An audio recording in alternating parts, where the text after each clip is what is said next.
एक परिवार के एक पति और एक पत्नी रहते हैं जो शिमला घूमने के लिए जाते हैं, मनाली की सैर करते हैं और इधर-उधर घूमते हैं। उसके बाद दोनों वापस जब लौटते हैं तो जो उसकी पत्नी रहती है वो अपने मायके चली जाती है और मायके जब जाती है तो उसकी जो माँ रहती है वो कहती है कि दामाद बाबू कहाँ हैं? मेरा 13-14 दिन से उनसे बात नहीं हो पाई है, मैं उनसे बात करना चाहती हूँ। तो उसकी जो बेटी रहती है वो इधर-उधर की बातें करने लगती है। वो कहती है कि दामाद बाबू अभी यहाँ गए हैं, वहाँ गए हैं, कुछ काम था। तो उसकी जो माँ रहती है उसको शक होता है कि ज़रूर कोई बात है, ये हमसे कुछ छुपा रही है। तो वो ज़िद पर अड़ जाती है और पूछने लगती है कि दामाद बाबू कहाँ हैं? तो उसकी जो बेटी रहती है वो परेशान हो जाती है और गुस्से में आकर कह देती है कि मैंने 13 दिन पहले ही उसका कत्ल कर दिया है। तो जब ये बात उसकी माँ सुनती है तो वो सन्न रह जाती है, वो सोचने पर मजबूर हो जाती है कि ये क्या बोल रही है और वो सीधे तुरंत जाके अपने पति को बोलती है कि तुम्हारी बेटी ऐसे-वैसे बातें कर रही है कि तुम्हारे दामाद का कत्ल कर दिया है। तो जब उसके पिताजी भी अपनी बेटी से सवाल पूछते हैं कि क्या दामाद बाबू कहाँ है? तुमने कहाँ दामाद बाबू को रखा है? तो वो भी वही बातें बताती है जो उसने अपनी माँ को बताया था। तो उसकी माँ जो बताया था कि तुम्हारे दामाद बाबू का कत्ल हो गया है 13 दिन पहले, तुम्हारी बेटी इस तरह की बातें कह रही है। तो जब ये उसके जो पति और पत्नी रहते हैं यानी कि उसके जो माता-पिता रहते हैं, ये बातें सुनकर उनके पैरों तले ज़मीन खिसक जाती है और उन्हें यकीन ही नहीं हो रहा था कि उनकी बेटी क्या बातें बोल रही है। और फिर वो जो पति और पत्नी रहते हैं, वो बेटी को ले जाके थाने ले जाते हैं, थाने पहुँच जाते हैं और थाने ले जाने के बाद कहते हैं कि हमारी जो बेटी है, वो दामाद जी के बारे में पूछते हैं तो वो कहती है कि कत्ल कर दिया है। इसके बाद फिर थानेदार के पास बात पहुँचती है, तो थानेदार ने संबंधित इलाके में 2 सिपाही भेजे और भेजकर पूछे कि आखिरकार मामला क्या है? क्योंकि उस लड़की ने बताया था कि उसने कत्ल कर दिया और कत्ल करने के बाद जो लाश था वो घर के अंदर जो बाथरूम है उसमें रखी हुई है। 2 सिपाही बाथरूम में जाते हैं, जाकर देखते हैं तो बाथरूम नीट एंड क्लीन था और वहाँ किसी तरह की कोई भी ऐसी दिखाई बात नहीं दे रही थी। तभी सिपाही बोलते हैं कि साहब ये झूठ बोल रही है, ये तो सिर्फ़ एक ड्रम रखा हुआ है, बड़ा-सा ड्रम है, वो भी सीमेंट से पूरी तरह से भरा हुआ है। जब इस महिला से फिर पूछा जाता है, तो महिला कहती है कि जो उसका पति है, वो उस ड्रम के अंदर पैक है। उसको चुनवा दिया गया है। उसके छोटे-छोटे 15 से 18 टुकड़े हमने कर दिए हैं और ड्रम को जब खोला जाता है तो वाक़ई उसके अंदर लाश निकलती है और इसके बाद सोशल मीडिया पर ये कहानी, ये घटनाक्रम पूरा ट्रेंडिंग करने लगता है। हर कोई इस घटनाक्रम को जानने के बारे में समझने की कोशिश में जुट जाते हैं कि आखिरकार मामला क्या है और हुआ क्या था। कौन था वो जो उसका पति बनकर शिमला और मनाली में घूम रहा था? आज की इस कहानी के माध्यम से हम ये जानने की कोशिश करेंगे, ये समझने की कोशिश करेंगे कि एक पत्नी ने अपने ही पति को छोटे-छोटे 15 से 18 टुकड़े कर एक ड्रम में क्यों चुनवा दिए? आखिर वजह क्या था? आइए जानते हैं पूरी कहानी इस वीडियो में। तो सबसे पहले अगर आप हमारे चैनल पर पहली बार हैं तो हमारे चैनल को आप सब्सक्राइब करें और वीडियो अगर आपको अच्छी लगे तो एक लाइक ज़रूर करें। ये जो सच्ची घटना है जो मैं आपको सुनाने जा रही हूँ, ये सच्ची घटना है उत्तर प्रदेश के एक ज़िला है मेरठ और मेरठ ज़िले का ही एक थाना लगता है ब्रह्मपुरी। और ब्रह्मपुरी थाना क्षेत्र का इलाका है, एक कॉलोनी है जिसका नाम है इंदिरा नगर। दरअसल इंदिरा नगर में ही एक मास्टर कॉलोनी है और मास्टर कॉलोनी की ये सच्ची घटना है।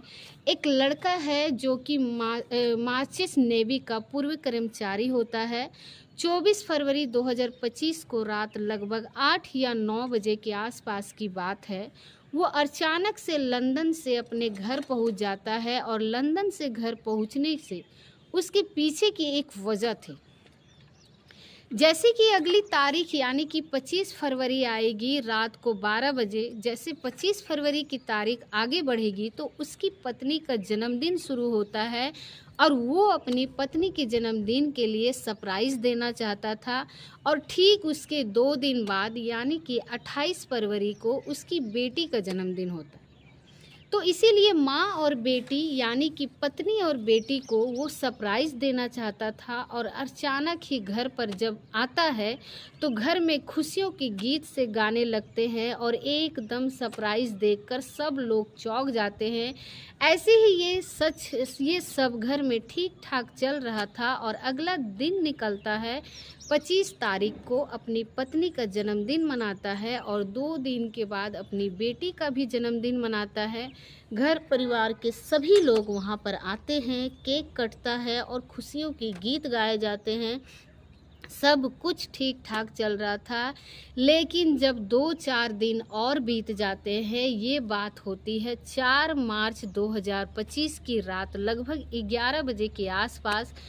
पति आराम से सोया हुआ था और रात के जैसे ही 11 बजते हैं, पत्नी उसके सीने पर आकर बैठ जाती है और एक बड़ा सा चाकू लेती है और पत्नी अपने ही पति के सीने में बहुत तेज़ी के साथ घोंप देती है। और जैसे ही वो चाकू उसके शरीर के अंदर जाता है, उसके बाद उसकी चीख निकल जाती है। लेकिन वो चीखने के लिए इसलिए स्थिति में नहीं था क्योंकि कुछ घंटे पहले उसने जो खाना खाया था उसमें नशीले पदार्थ मिलाई हुई थी और नशीले पदार्थ की वजह से उनकी जो शरीर था वो मूवमेंट नहीं कर पा रही थी, ना हिल रही थी, ना डुल रही थी और इस वजह से वो विरोध नहीं कर पा रहे थे।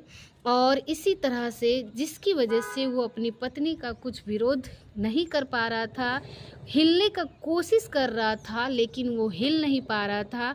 अब इसके बाद जिसने पैर पकड़े हुए थे उसने उस चाकू को पकड़ लिया और जिसने चाकू पकड़ा हुआ था उसने पैरों को और हाथों को पकड़ लिया। इसके बाद एक के बाद एक चाकू सीने में घोंप दिए, मारे जाते हैं और वो रो रहा था, गिड़गिड़ा रहा था, जैसा तुम कहोगे वैसा मैं करूँगा, जैसा तुम कराओगे मैं वैसा ही करूँगा, मुझे माफ़ कर दो, मुझे छोड़ दो।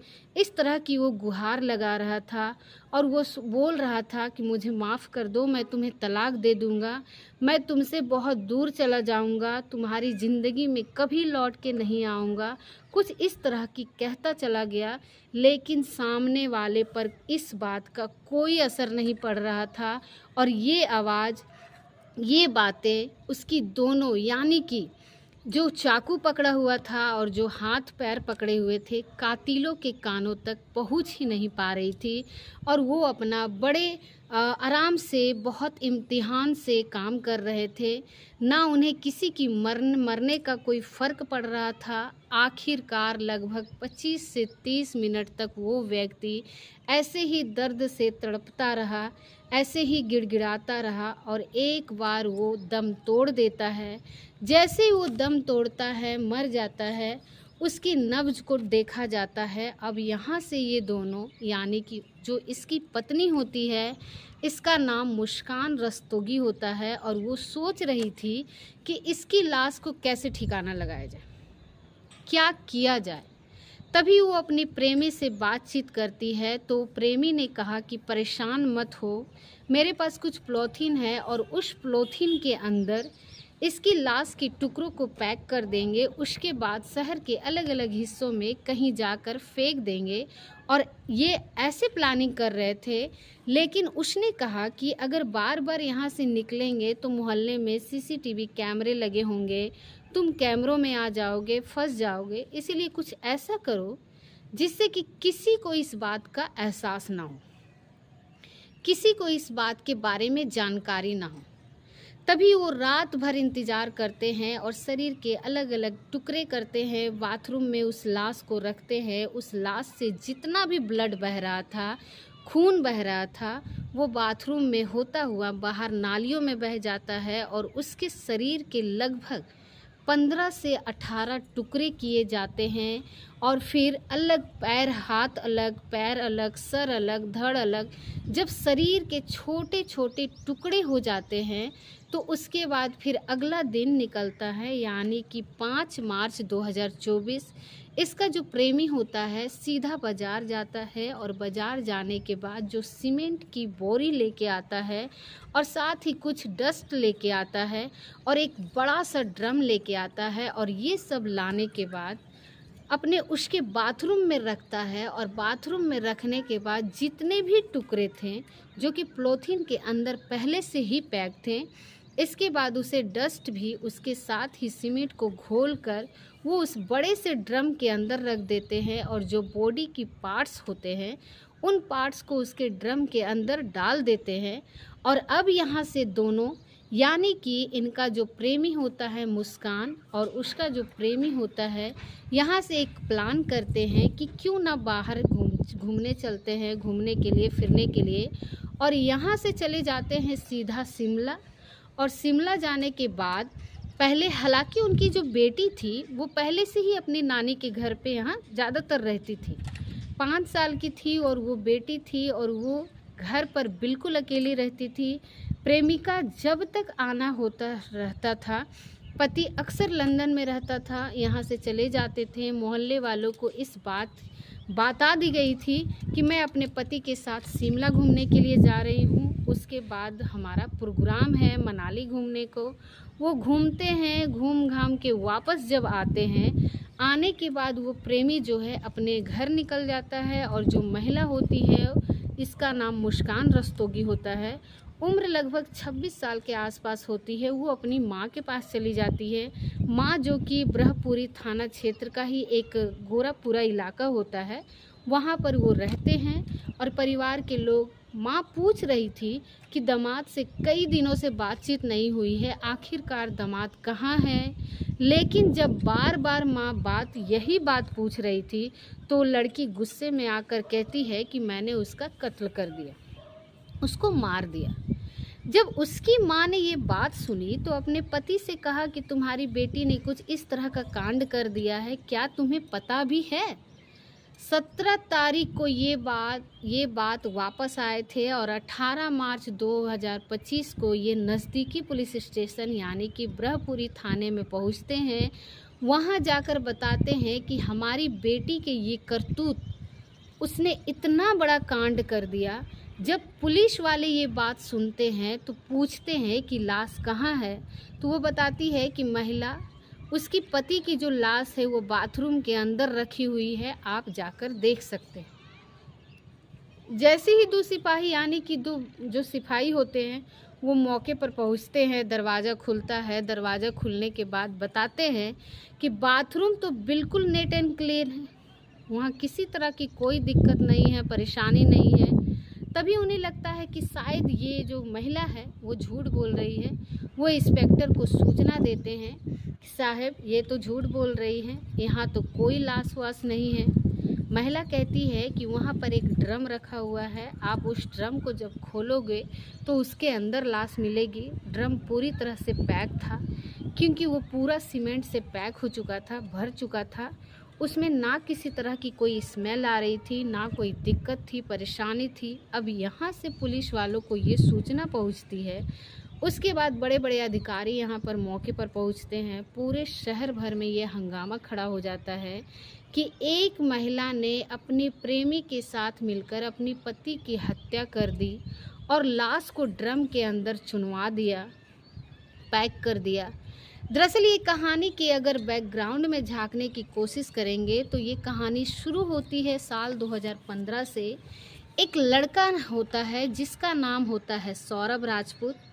सौरभ राजपूत के पिता मुन्ना लाल जो कि इंडियन ऑयल कंपनी के रिटायर कर्मचारी होते हैं और ये रहते हैं ब्रह्मपुरी के इलाके में। और इनको मुन्ना लाल के 3 बच्चे होते हैं, एक बेटा जिसका नाम बबलू होता है, दूसरा बेटा जिसका नाम सौरभ राजपूत होता है और तीसरी बेटी होती है जिसका नाम शिवानी होता है। साल 2015 की बात है जब ये लड़का इतनी इनकी सौरभ राजपूत बीटेक कर रहा था।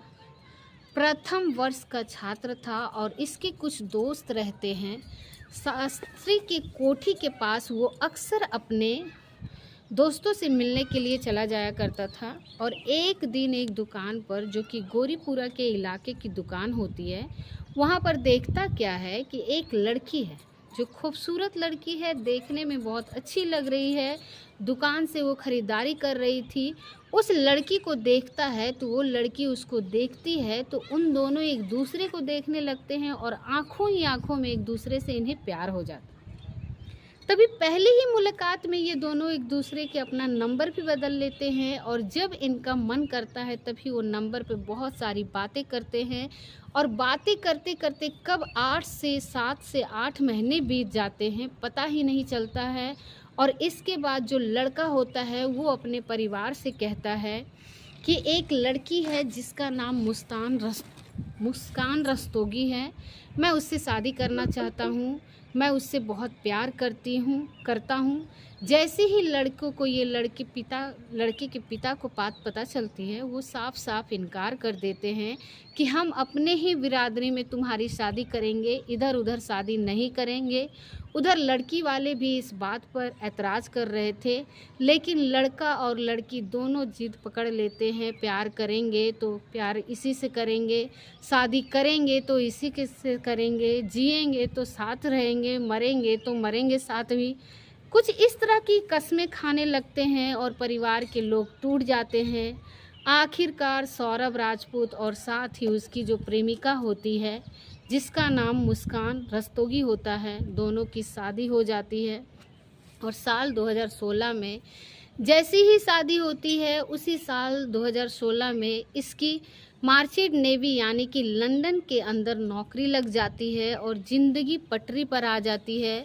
सब कुछ ठीक ठाक चलने लगता है, क्योंकि लगभग 1 साल के बाद घर में कुछ कलेश रहने की वजह से वो अपनी नौकरी को छोड़ देता है और उसे अलविदा कह देता है।